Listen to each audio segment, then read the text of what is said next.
tabletop role-playing news. We aim to amuse and we aim to enthuse. And Morris's unofficial tabletop RPG doggy. Hello, and welcome to Morris's unofficial tabletop RPG talk. I am Russ, aka Morris, or Morris, aka Russ. And with me this week is PJ Coffee from the Southampton Guild of Role Players, also from Homebrew and Hacking, tabletop RPG design. Russ, as ever, I am delighted to be here. Joining us also this week, having gazed very recently upon Eldritch Horrors, upon which nobody should possibly have to gaze, having her very brain itself very nearly melt from out of her ears. This one, it is the only. It's me, Jessica from EM Publishing, and yes, my brain has nearly melted out my ears, so please excuse me if I say incoherent things or are a little slow today. Have you tried not having your brain melt out of your ears? Constantly. That's the daily goal, but can we always achieve that? No. But we're not going to beat ourselves up over it. We're going to do our best. We're going to have our iced coffee and do our best each day. That's the best I've had we can do. a bit of a struggle this week. I mean, the world's a hard place these days, and some of the struggles that we go through, they're hard to talk about. But you see, the other day I made that face. I made myself a delicious fish finger sandwich, and I placed it upon the table, and I turned around in order to fetch my cup of tea. I turned back to my fish finger sandwich. And my fish finger sandwich was no longer there. All I could see was a tail disappearing out of the back door. A black tail, by chance? This was a golden tail. Oh, I see. Hudson has taken on an apprentice, I see. Yes, Marvin. I'm called the bacon sandwich. Fish finger sandwich. Yes. My dog ate my fish finger sandwich. Well, I mean, that is certainly a tough time of trial and tribulation under which you're enduring. I'm very pleased that you're able to bear it with such fortitude. It's hard. And unrelenting optimism. It's hard, but inspirational. It really is. So just to remind everybody, we are streaming live.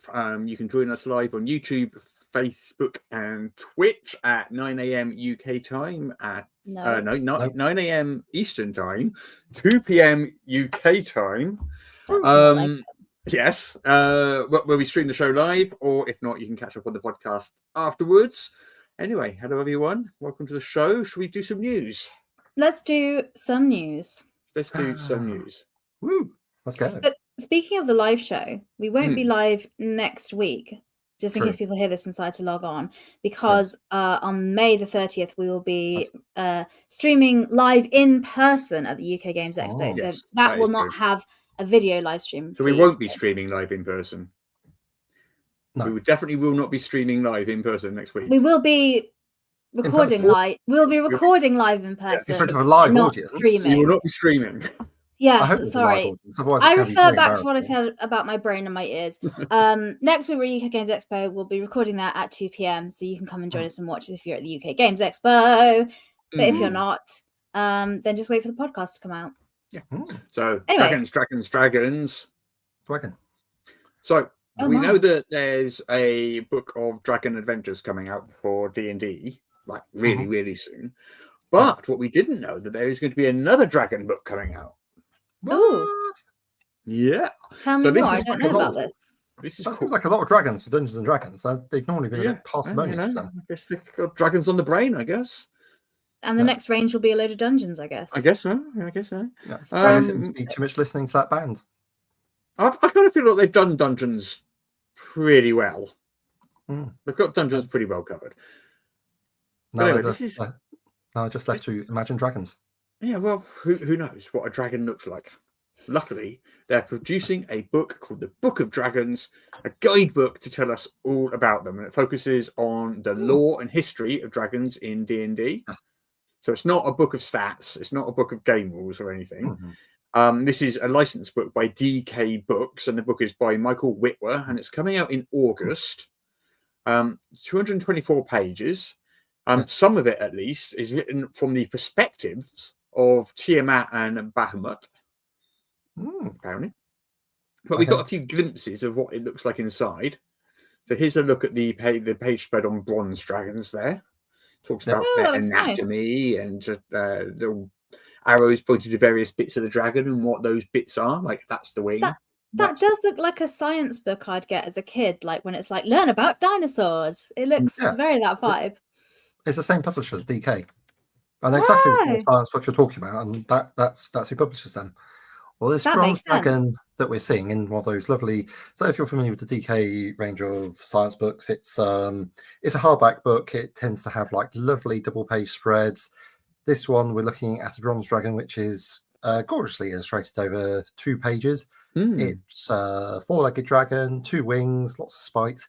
It does appear to have a patina, which is means that this dragon really could do with a rub down. Because I kind of think it's actually made of bronze, then, doesn't it, rather than just bronze coloured? As you say, Russ, a lovely mix of copper and tin. So no one knows what's happened to the tin dragons. Perhaps they've gone extinct. Perhaps they're all in Cornwall. Yeah. They're all the tin. Where then? Working along the Tinner's Trail. Interesting. Yeah. We've also got this one. So this is a Havarlan, a Barb of the Talons of Justice, a silver dragon. Right.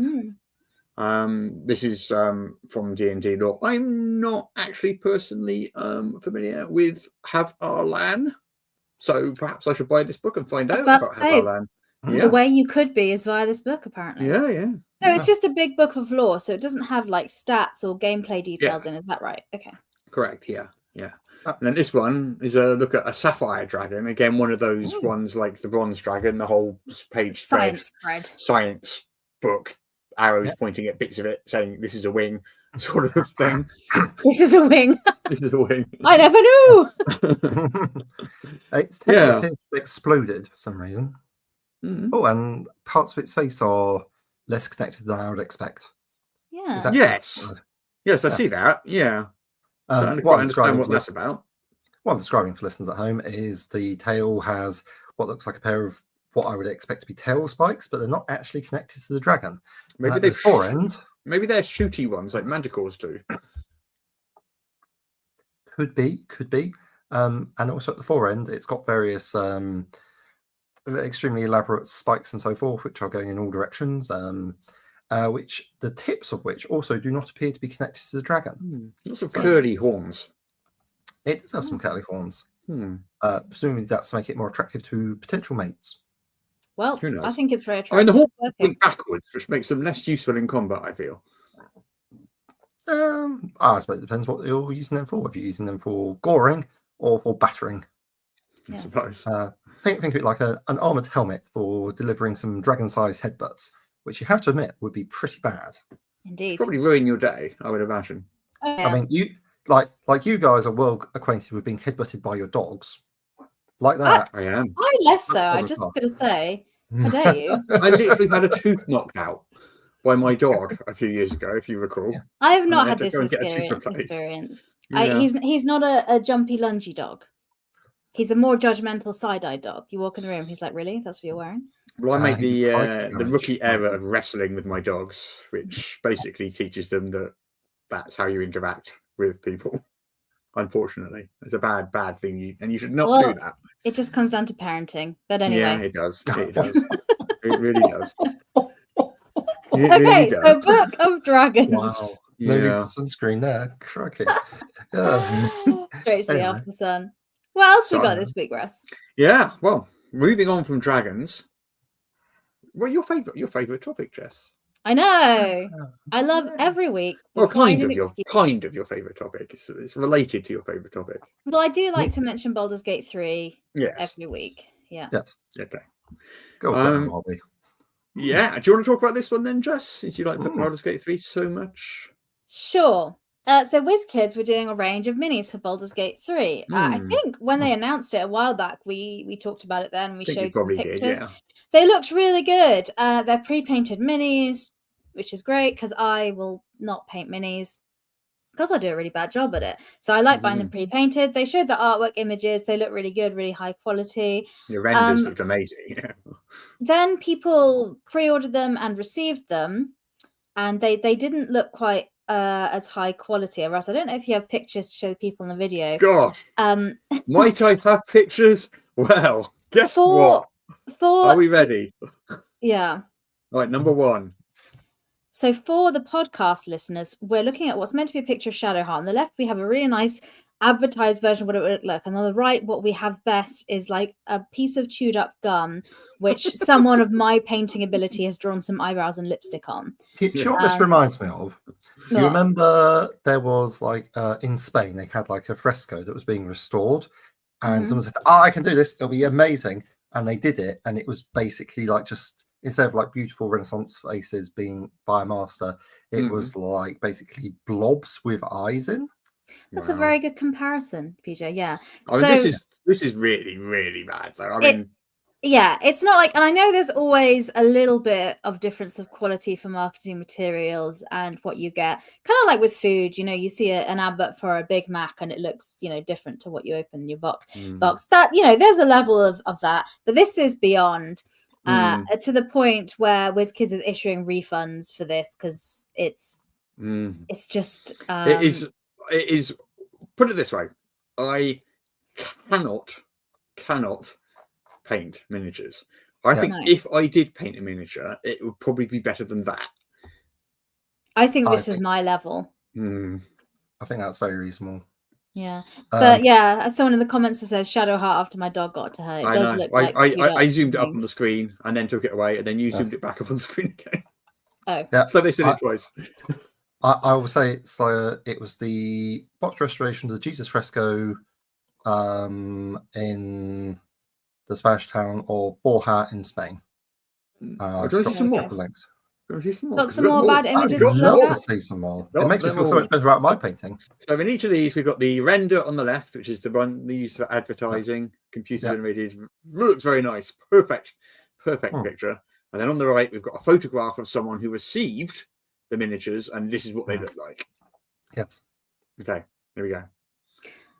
Oh, so we have Withers there. Actually, compared to Shadowheart, isn't as bad. Now, it doesn't look like the image on the left, in fairness. This is a piece of chewed up gum with gold foil sprinkled into it. But I can tell it's an undead. In fairness, that is what Withers looks like. Yeah. Yeah. He looks like your dog has chewed on his head like a piece of jerky for quite some time. Unless you have the Big Naturals mod, which is one of the most popular ones in the mod. Right, so this one. Moving on. We have Will, the Blade of Frontiers. Yeah. The tiefling. Again, this doesn't look as bad to me. The detail isn't as good around the collar and things. I think I can't really see it too well. You can't. That's the best one so far, I think. Yeah. Yes. In fairness, I mean, it's not. It does look like I've painted it. It's like an amateur's painted it. But the problem is this is painted by someone who's not done a lot of it. Very quickly, they're using acrylic paints, and they don't have the. Yeah, I mean, this is acrylic paint. I can tell you for certain. Okay. Just looking at it, it's like, and it will come off pretty easily. They've not been a lot of time. I'm not sure the mold's been properly prepped or undercoated. It's just applied straight onto plastic rather than to undercoat. So yeah, you're gonna. And it's whipped through on a factory line, isn't it? Yeah, and like people are doing this as fast as possible. This is not going to be craftsmanship. And as a complete amateur, these are mistakes I would make because these are things I don't know. Oh my gosh, Lae'zel! What did they do to Lae'zel? What they done to our girl? Oh my god! So Lae'zel turned into a raccoon, apparently. I don't even know how to describe this image of Lae'zel. If you're listening to the podcast, I would just recommend going to the article on EM World and looking at the image because I cannot paint a picture with words about what they have done to this Githyanki queen. It looks like she looks a bit melted. It's a yellow cartoon character, not a Pokemon. Maybe a Pokemon or something. Oh, I don't know enough about my yellow cartoon characters. A Pikachu, maybe. I don't know, but like her eyes are like yellow mouse. Her eyes have sunk down her face, so she's Pikachu. Like, yeah. Looks like Pikachu. I just googled Pikachu. It's not a 4-head. It's not a 5-head. It's not even a 6-head. There's just a lot going on there. True nightmare fuel. Let's move on. Gale. Gale looks just like Shadowheart, just a piece of gum with some drawing on it. It's like one of those. This is what they look like on their profile picture for the dating website, and this is what they look like. What that is that someone, someone sort of like cosplaying as Gale. It's like all the details are right, sort of, but they just don't quite look the same. The drawing, the robe actually isn't bad. The painting on that, I think that, like the armor, it's the hair robe, and the beard. It's his face. Yeah, and the fact that his staff has that Yold has been at the whiskey a bit too much. Yes, there. It's Friday. I'm not going to begrudge him that. He's got a lot going on. If you play his storyline, just so a lot is happening for him. That's true. But anyway, and that was not too bad.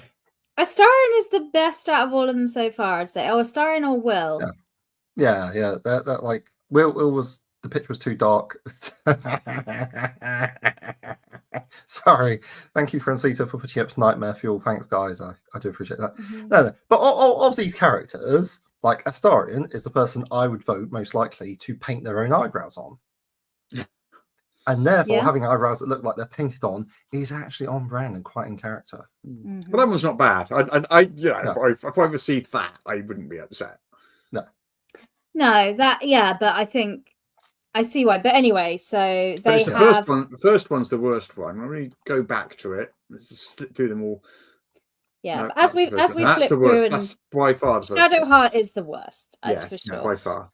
That's, but anyway, so WizKids are doing refunds and have done a statement. So they've said, as a company, WizKids seeks to create products that enhance and add to the enjoyment of gameplay. We want our customers to build long-lasting, fond memories around game nights with friends and family and products. Unfortunately, we missed the mark on this goal with the D&D Icons of the Realms Baldur's Gate 3 character box sets. If you purchase this set through our online stores, we'll be offering a full refund to those who are unsatisfied with their set. And they've given you details about emails to contact and things. So this is you can contact them and request a refund.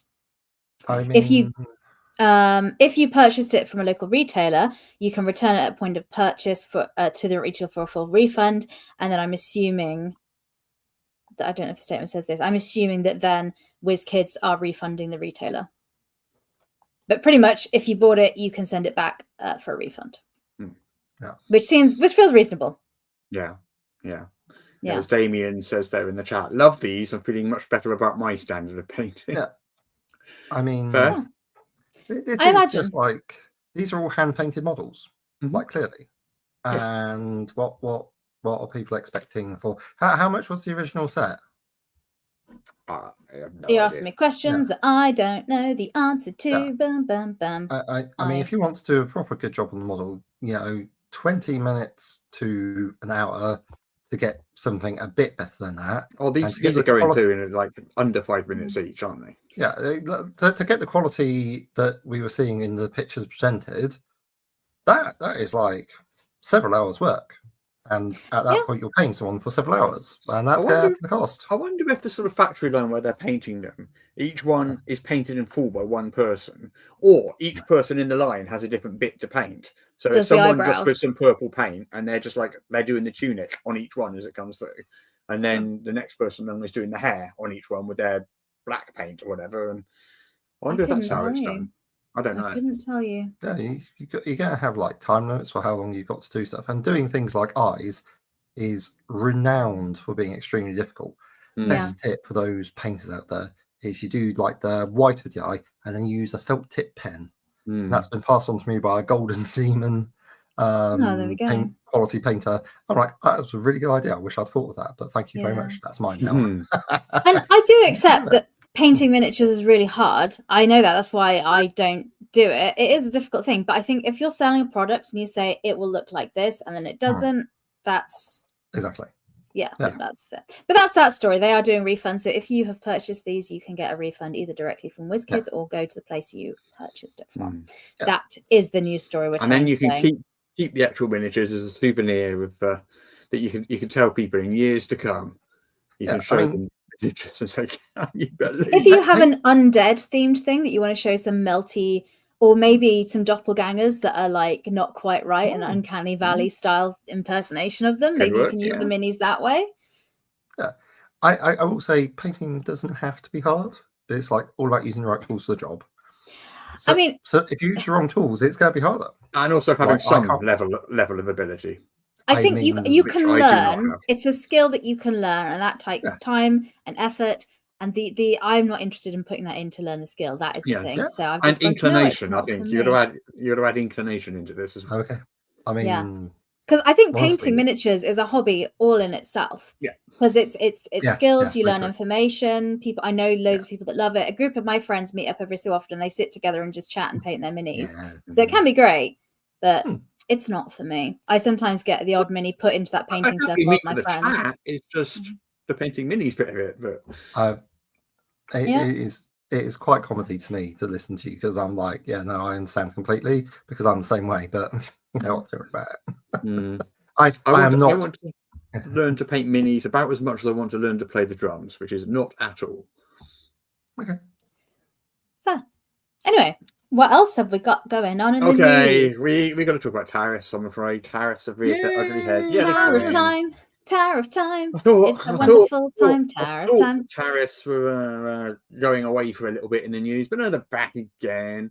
I mean, the good news is initially the good news is last week it was announced that the tariffs from things from China were dropping from 145% to no. It was announced that the tariffs in China would be paused. Was technically the phrasing that the US government used. So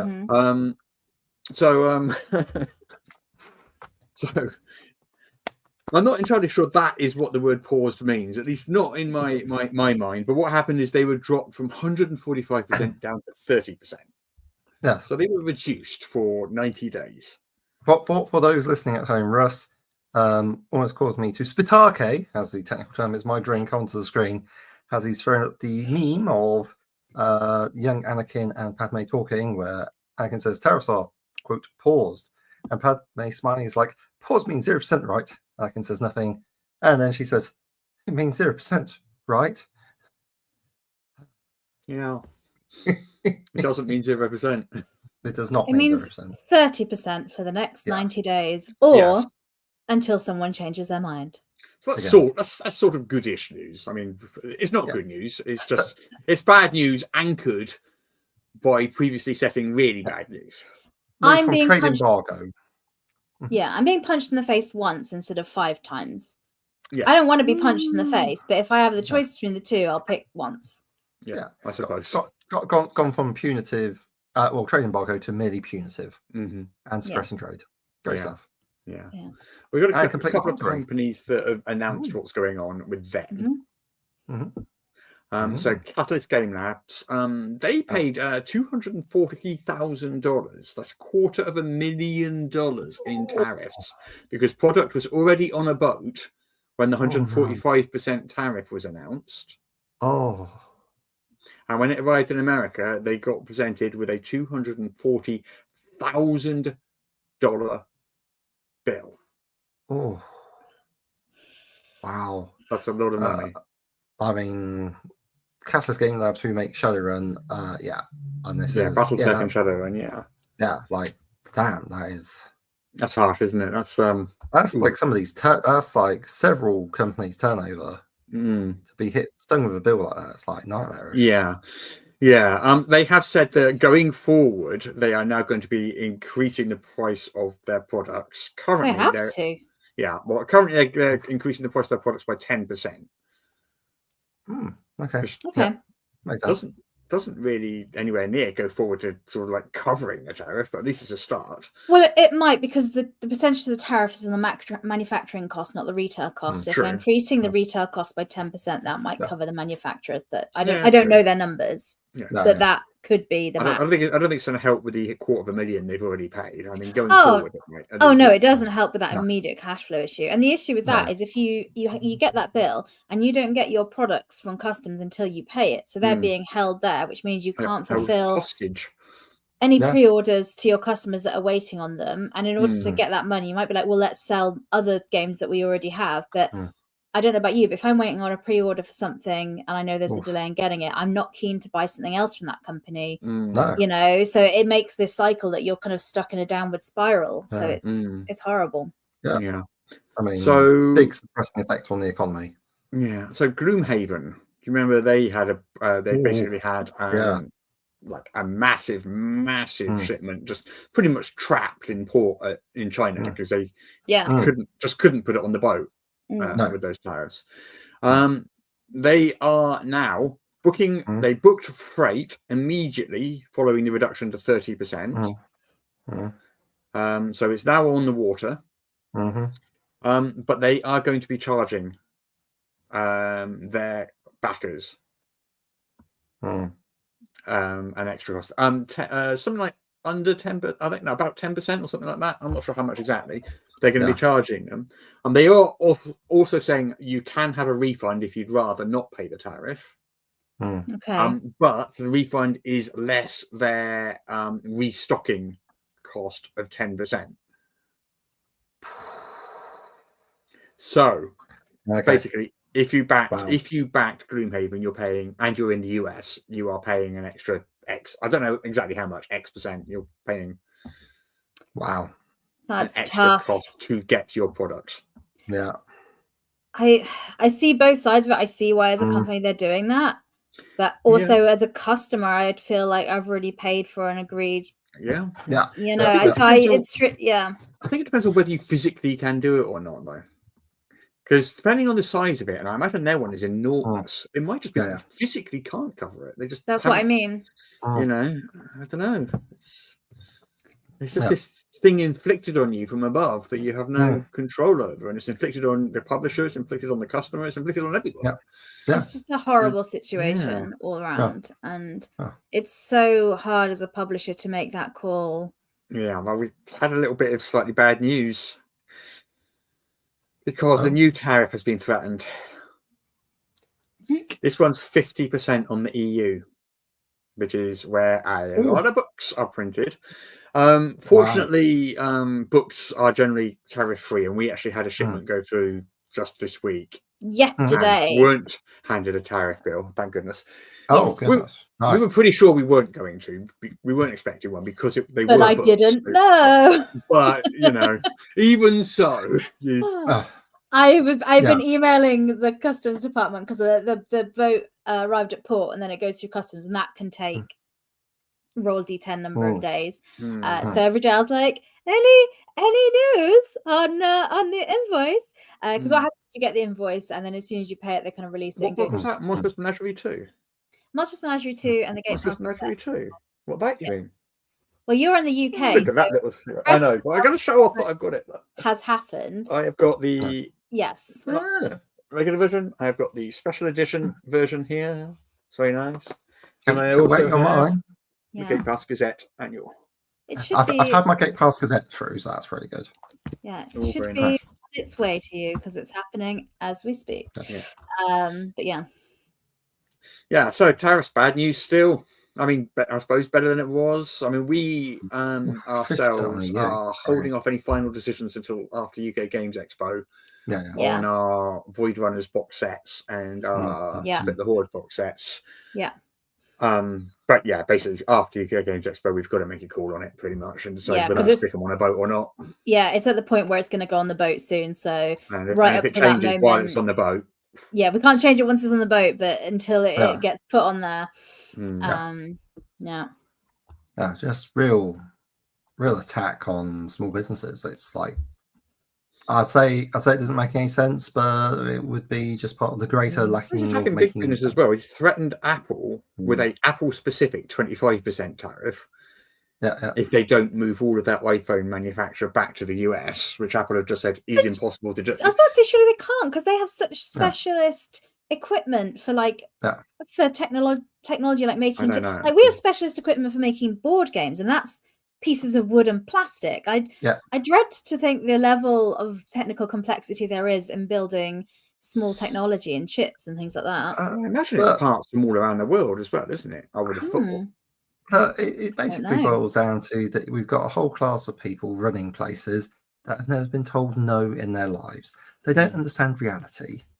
Like, I know that sounds like a weird thing to say, but it's true, they don't, because no one's ever told them no in their lives. They've always just been agreed to. Like, it's like the old iron triangle: faster, better, cheaper. Choose two. And if you never had a job where you've actually had to do something or make something in the real world, you just not going to understand that. And these people don't. So they're just I think if you stockholder have loyalty never goes up. If you have so much money that you can just throw money and solve any situation you want as well. Can we talk about some actual games? Yes, please. Yes, please. Oh God, right. Ooh. Came out this week. Daggerheart. You mean this That, Daggerheart? Hang on, let me turn my background filter setting off. You may see the mess behind me on my sofa, but I'll be able to show you the book more easily. Daggerheart. Yeah. I have it. Purple. If you're familiar with Cadbury's Milk Tray chocolates, then you're very familiar. It does look like, it does look like. I agree. It's more like a spacey purple on the back. So I got the core set, which comes with a slipcase sleeve, which has the same image as the cover. It has a hardcover book, a very big, heavy one, with 2 ribbon bookmarks. They use the same manufacturer we do. So I noted when it arrived.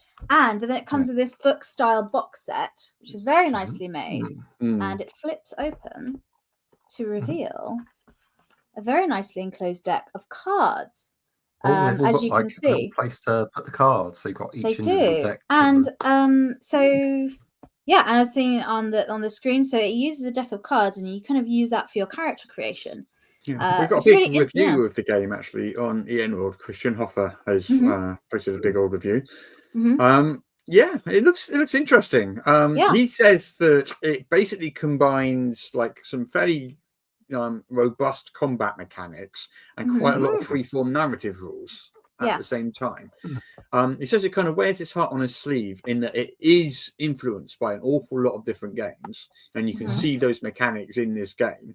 But they don't hide it, and they literally have an introduction where they call that out and say who their influences are and stuff. It's not so it's got influences from D&D 4th edition, from FFG's Genesis system, Blades in the Dark, Monty Cook Games' Cypher system, things like that have all very heavily kind of like influenced this game.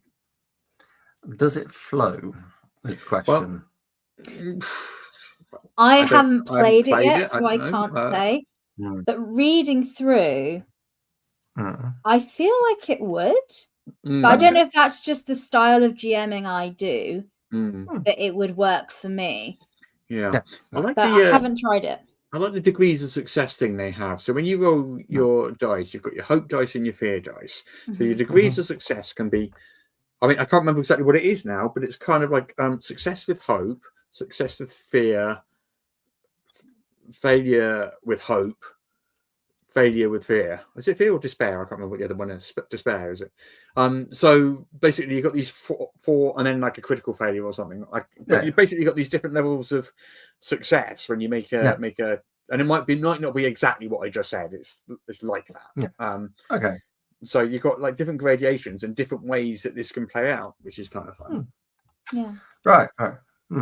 I do like the art style in the book. One thing I'd like to show is in the ancestry page, they have the full coloured art of that ancestry, but they also have sketches, kind of science style, just like in that Dragons book we're looking at. If you see here, so here we have different information and examples of the ancestry. So they have that on all the pages for all the different ones, which I thought was really nice, and it's really nicely laid out as well. So those are my thoughts. Well, the SRD system reference document is available as well, so you don't actually have to buy it. You can just go along and read the rules for yourself. And there's a whole website for it, daggerheart.com/SRD, and you can download the SRD along with a bunch of like compatibility logos and things like that, should you want to make content for Daggerheart. But you can basically read the rules for free. If you want to see if it's for you before committing to buying it. But the production value, it's nicely made. It's got really nice production value. So I'd say if you read the SRD and like the rules, nice. So they've also released 2 classes for playtest. So out of the gate, they've released the game, but immediately they're very strongly showing that there is a future for this game, and they've got stuff going ahead by releasing 2 classes for playtest for future books. So one of them, so there's a website called The Void, which is a playtesting website for Daggerheart, and the 2 classes are the Fighter and the Warlock. So the Warlock looks fairly similar to D&D's Warlock. The Fighter looks more like D&D's Monk, because they've already got a Warrior, which is more the D&D's Fighter. So the Fighter looks like it's more sort of D&D's Monk, like an unarmed class. Right. Nice. Okay. But you go along and you can play test those already, and I like that. They're doing that out of the gate, because I think a lot of these times people sort of think about these games, think, oh, it's going to make a big splash, and like some people will play it at Gen Con this year and it might win an award, and then you'll never hear from it again, that sort of thing. So I think they're trying to make it very clear that this game is going to have ongoing support, and I think that's important. Yeah, I imagined it would.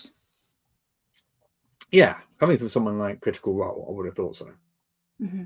Absolutely. And I think, PJ, there was an actual play or something about Daggerheart that you put in the podcast notes? That sounds like a thing that I would do.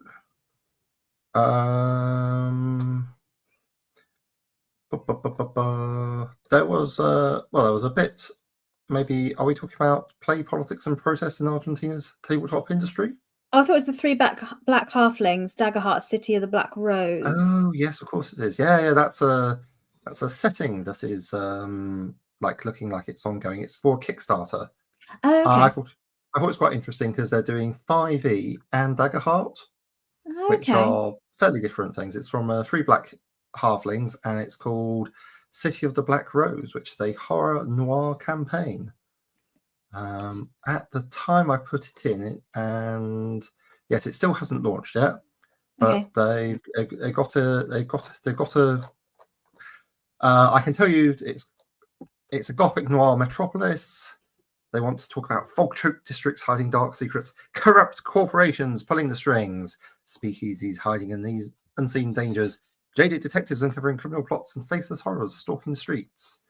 So yeah, sort of a vaguely grimdark take on 5e. On the cover of the book, they are saying it's for all fantasy RPGs. So yeah, they seem to be casting their net quite wide.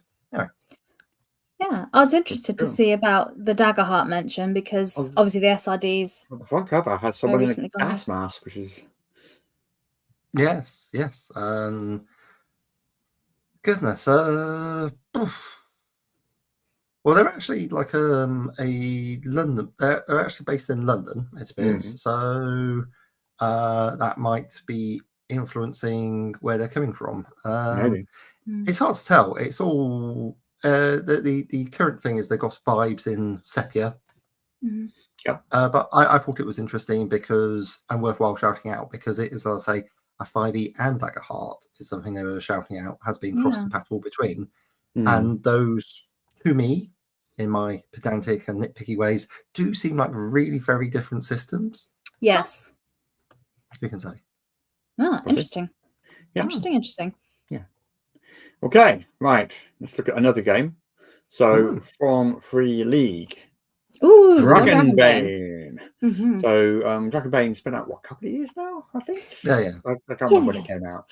On my list of things to run. Yes, so it's a Swedish role-playing game, which a couple of years ago had its English version made by Free League. And they've just announced 2 new books. So there's going to be a back-a-kit crowdfunding campaign. Very nice. And these are Arcand, the City of Waves and Flames, which has on it I'm going to say a duck in full plate armor. And for those of you who are wondering, how would you armor a bill? It appears you would use articulated plates to do so. So now we know. Is that what that is? Yeah. Okay. Yeah. I'm pretty sure that's a duck in full plate armor. Yeah. Hanging off the side of a ship. some sort of battleship. Yes. Yeah. A wooden sailing ship. The other book is the Book of Magic, Yes. which Is has that 5 not new a schools of necromancer? magic, and they are harmonism, demonology, necromancy, witchcraft, and illusionism. I was going to say that's a necromancer vibe from the lady on the horse. Definitely. Oh no, it's not. That's not a horse. My mistake. Some sort of warg or something. It looks a little bit like a barghest, but I don't think those exist in Dragonbane. Or a hellhound of some kind. I don't know. Do you know, I've forgotten her name, but I think that woman's giving me the same vibes as the villain in The Emperor's New Groove. Oh, with you. I'm getting Evelyn from Master of the Universe. Yeah, definitely. Both those references. I can't remember her name, and I feel bad about it. But to me, I just look at her, and she looks a bit like that. Hold the lever, Kronk. And zombies appear apparently in Dragonbane. Yeah. That's what happens when you pull the lever. But yeah, I'm intrigued to see them. Dragonbane, I have the book. I've not run it yet. It's on my list, my long list of things I want to actually get my act together and run. But yeah, interesting. Right. All right. Are we ready for the? Oh, okay. We've come to this point. Okay. We've come to this point in the show. Are we ready? Ooh. What is that? Go, So Russ. that is the logo for Judges Guild. Oh right, okay. It's like a heraldic coat of arms almost. Yes. Got a black shield, yellow background, and on the front there's a red Pegasus plunging downwards with some kind of Warrior on the back. Yeah. I guess I'm getting like hussar vibes with a vague saber. Okay, anyway, so there we go.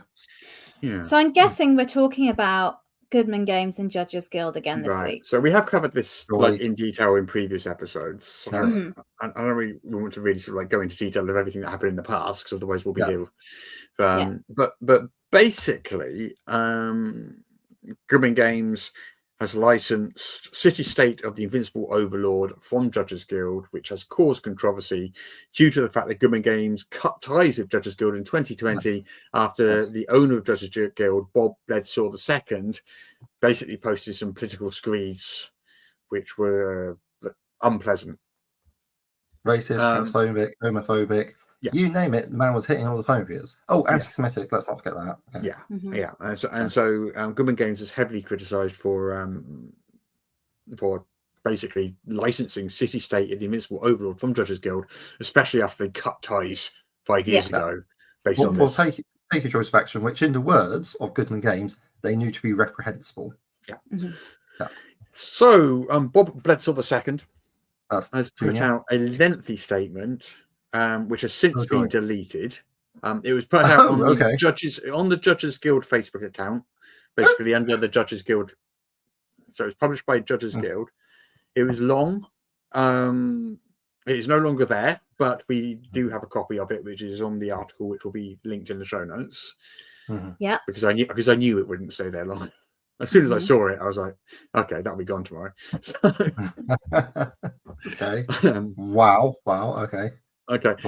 So it's a political monologue, basically in two parts. The first part, it talks about keeping politics out of games, while simultaneously speaking at length about Bledsaw's own political views and positions and his criticisms of opposing political positions. So apparently, by keeping politics out of games, what he means is everybody else keep their politics out of games while listening to him blather on about his politics endlessly, because he won't stop talking about them. He just can't stop. But everyone else isn't allowed to comment on that. We're not allowed to talk about the politics that he's talking about constantly, because then we're bringing politics into games or something. I don't know. But there's some logic there somewhere. I do lose track sometimes. Anyway, you were saying. Yeah. So Bob Bledsaw II posted a political monologue about how the D&D creators were white and Christian, and how the woke leftists don't like that fact, and all sorts of stuff. There's no point going into it, but you can read it if you want to. But then he also mentions all the friends and peoples he knows that are part of different minority groups. Yeah. Some of his best friends are black. Yeah. He literally says something like that. Apparently that's us bringing politics into games, him posting that. Anyway, but anyway, I'm not going to talk about his politics. I'm just going to talk about some of the stuff he said about the project and his arrangements with Goodman Games. Yes. Yeah. So, as you recall, in 2020, Goodman Games said that they found the statements that Bledsoe made to be reprehensible. Yes. They said that they had stopped selling their Judges Guild products through all distribution channels. Yes. They said that Judges Guild would no longer receive income from Goodman Games products now that sales of their titles had ceased. Mm-hmm. They said they had one remaining product to release, a collector's edition focused on the works of General Jacques. Yeah. Yes. And after that final volume, they had no plans to release further Judges Guild titles. Yes. They also said that book, that collector's edition, that one product, the proceeds of that, 20% of them would go to charity. Yeah. Sounds. I mean, I don't have a problem with them doing that. That all sounds like, you know, Groovy. a way to handle what you do when your friends and business partners leap off the deep end and decide to do that at a sewage plant and start throwing muck everywhere. Yeah. Well, according to Bob Bledsoe, Joseph Goodman originally asked to make City State of the Invincible Overlord back in 2010.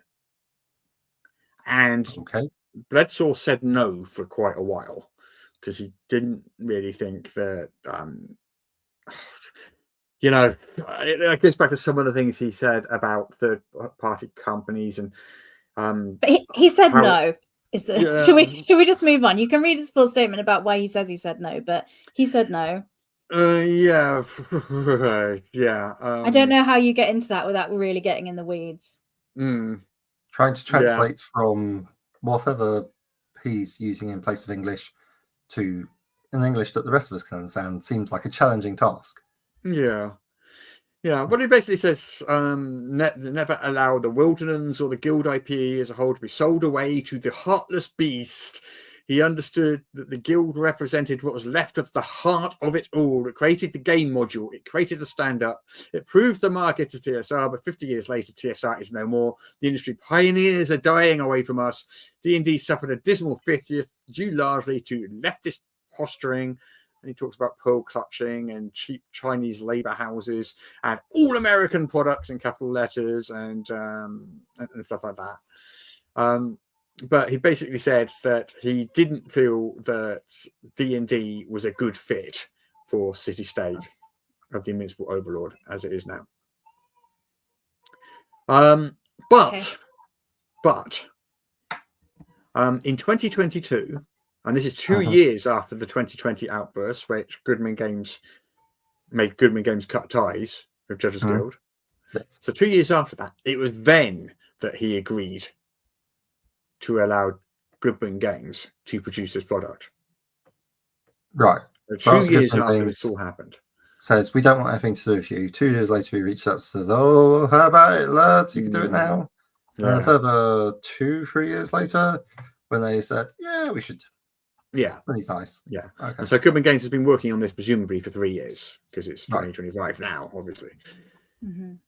So this wasn't a project that had started work back prior to 2020, prior to them cutting ties. It's something that they started 2 years after they cut ties. Contractually obliged to be doing this.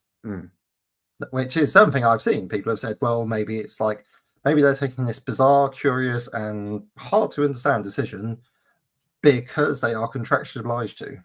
I mean, this is all assuming that Bob Bledsoe is telling the truth here. True. Because what he's saying is directly contradicting what Goodman Games have said. So somebody's not. Really? But I don't know who. I didn't realize Goodman Games had said specifically that they'd started work on this before that 2020 incident. Well, they didn't give a date, I suppose. They kind of heavily implied. They said they had said the choice of either throwing away the work or some reprehensible path, but they never specified that they had started. They didn't give a date. Before. You're right. So Goodman Games is also going to be producing 5 years of the Dungeoneer fanzine, which is an old fanzine that was produced years and years ago, and they're reviving that. And Goodman Games is going to be producing it for 5 years. Is this another Judges Guild product by any Yes. chance? Yeah. Right. After those 5 years, Judges Guild will be taking it over. So Goodman Games is basically going to build it up, and then Judges Guild will take it over in 5 years. I feel there are some questions that arise, Mm-hmm. like why, what's in this for Goodman Games except for massive reputational damage? I don't know. Have they said anything? Not yet. No. Not Yeah. yet. Okay. Well, I mean, this only happened late news. Yesterday, so. And Fanny said, didn't you reach out, but they just referred you to the public statements they already have? Yeah. So where are we? Judges Guild has a whole bunch of products planned over the next coming years. I won't bother listing all those, but so those charitable donations on sales of Judges Guild products on Goodman Games websites. We noted last week or the week before that the note saying that the products that there would be charitable donations made had disappeared. Yes, because we saw on the Internet Archive, we could see that they were there. Those statements were there a few years ago, back in sort of late 2020, and by 2023 they appear to have vanished. Yes. Yeah, that's because they were removed in 2022. Oh, okay. When Judges Guild and Goodman Games agreed it was time for Judges Guild to make some cash. In the words of Bob Bledsaw. I see. Again, assuming that Bob Bledsaw is giving us a true and factual picture of what's going on. We can only report what was said. We're not saying this isn't an investigation saying whether or not it's true. We're saying these are the things that two parties have said. Yeah. They're basically contradicting each other at the moment. So Are they? I'm sorry, I'm not trying to. Well, Goodman Games said that Judges Guild will no longer receive income from the products. And that is true. In 2022, they apparently agreed with the guild that it was time for the guild to make some cash and started giving them the income instead of the charitable donations. So it does very much look like there was some contradictions going on there. There's also things like they said they had stopped selling Judges Guild products through all distribution channels, but there are products on their website to this day. Yes. Which is the opposite of. Yeah. I mean, I mean, I must say, Bob Bledsaw is looking like a more accurate reporter of events than Goodman Games, and that is disturbing on many levels. Yeah, so I don't fully understand. I don't know. I'm getting the idea that these statements aren't coordinated in any way. No, I don't think Goodman Games were aware that Bob Bledsaw was. And I imagine that's why it's disappeared. So I imagine there was a phone call saying, "What the hell? Please take that down." You're ruining our cover here. But of course, I mean, I gotta say, like, angry racists, not the best people at Guile, not the smart kind, is what I'm saying. You know, I've never met Bob Bledsaw Jr. I don't know whether he's thick as a parliament or not. I mean, but I'm not seeing any evidence that he isn't thick as parliament. If you feel what I'm saying, it's hard to say. I imagine perhaps next week Goodman Games may say something publicly about this, but perhaps they're just thinking about what they want to say and how they want to say it. So I guess as at the moment we've just been referred to the public statements they've already made, but perhaps they will make more public statements and we will report that to you as it evolves. The problem is they keep on releasing them in hour-long videos, which makes it a lot harder, I guess. Yeah, because we have to sit, watch video for an hour, take notes, annotate it. But maybe I understand sometimes if you want to explain a situation that has nuance and detail, sometimes it's easier to talk through that over a long form video. So maybe that's why. Oh, no, it's fine. I get it. Yeah, but yeah, if they have anything to say on this, we will absolutely report it, I guess. Yeah. I mean, wild choices. Yeah. I mean, I've written an article summarising this sort of a bit more succinctly, which you can read on EM World. The link will be in the show notes. It's Yeah. Well, that's enough about that, I guess. What enough else have about we that. got? That's enough about that. We are coming to the end of the news now. Oh, yeah. Yeah, it's a fairly light week actually. So we've got a bundle of holding going on at the moment. Oh, yeah, we do. Yeah. Mm. Amazing. The Awfully Cheerful engine. If you head on over to Bundle of Holding, you can grab this. So this is something that we released a few years ago. And what they're offering is the omnibus. So the picture I put up there is all the individual issues. The omnibus edition compiles them all in a hardcover.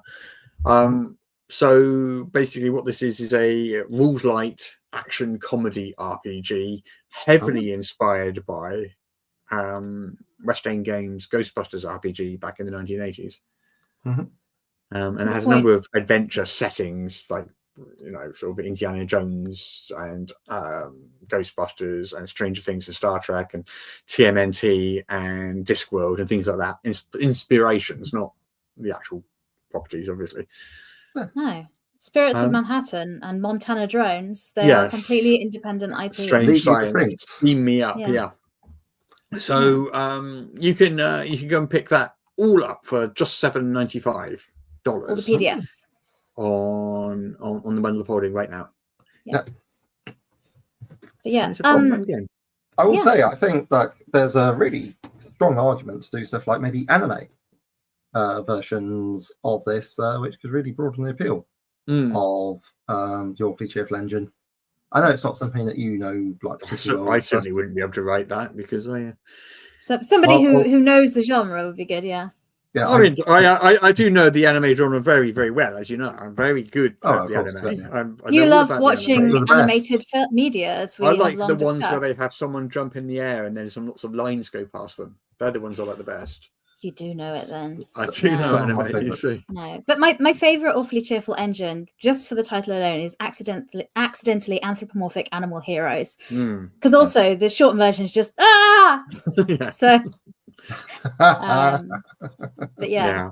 Anyway, but you can also pick these up at UK Games Expo if you want the actual the zines of them as well, because we have those there. But this is a really great bundle deal. So yeah, I'm talking to UK Games Expo. Oh, hello, just me. Oh, I'm sorry, I didn't mean to do that. Picked the wrong one. Everyone look at Jess. I apologise. Okay. So we're going to be there next weekend, Friday, Saturday, and Sunday. That on there is a map. You can see where we'll be. Hall number 50, hall number 3. Yeah. Stand 525. Is that? Yeah. Sounds about right. But we're next to Modiphius. We're between Modiphius and Geek and Son. Yeah. So Geek and Son are the ones with the big gaming tables. Yeah. Which cost thousands and thousands and thousands of pounds. And on the other side of us is Modiphius, so you can't miss us. We'll be in between the two. Right. But yeah, that's where we'll be all weekend. And we'll be podcast recording at 2 p.m. in the Dice Room on Friday. And on Saturday evening, I'm running a game of Level Up A5E. I don't know if there's any seats left. I think last week there were 2 when I checked. Well, the rest of us are all having our team meeting. Yes. Yeah, everyone else is having a team dinner and I'm running a game. Yeah. Maybe I'll have a cider when I run the game, though. I can have fun as well. So the live recording, so Friday, May the 30th, next Friday, which is why we won't be streaming live as normal, because we did think, are we able to do that? And we thought that sounds really difficult and we'd mess it up and it would be awful. So we're not going to be streaming it live, but it will go out on the podcast streamers thing as normal after the event. But you won't get the video. I'm sorry, but we're back to doing this as normal the following weekend. But being there live with us is way better than watching us on YouTube. Yeah, way better. Yeah, you can come and join us, and you can eat a sandwich, and you can watch us make a podcast in front of your very own 2 eyes. What a magical experience! You can hear it with your own 2 ears. Yes, it'd be amazing. It'd be incredible. I can't think of any other reason to go to UK Games Expo. That's just like the highlight of the. To play a game with me. Or to play a game with Jess, apparently, yeah. Or to pick up your copy of the Monstrous Menagerie 2 in person if you so requested it. What, this? Yes. This book? Yeah. Yes. Or this book? Yes. One of these 2 books? Yes. Yeah, you can do that. All right. Should we go? Yes, I think we're done for the week. All right. So yeah, we'll be back here in 2 weeks. On the internet. On the internet, but on the podcast stream, you will hear us as normal next weekend in your ears, but not your eyes. I'll probably edit it Friday evening, late after the show. Maybe. It might not come out till later. It might take a few days. We'll see. We'll see. That's my plan in my mind. Yeah, I suspect that might not happen, but we'll see. Yeah. We shall see. All right. Absolutely. All right. All right. Goodbye, everybody. Have a great weekend. See you next week. Make good choices. Bye. Bye-bye. Bye-bye. All the tabletop role-playing news. We aim to amuse and we aim to enthuse. And Morris's unofficial tabletop RPG.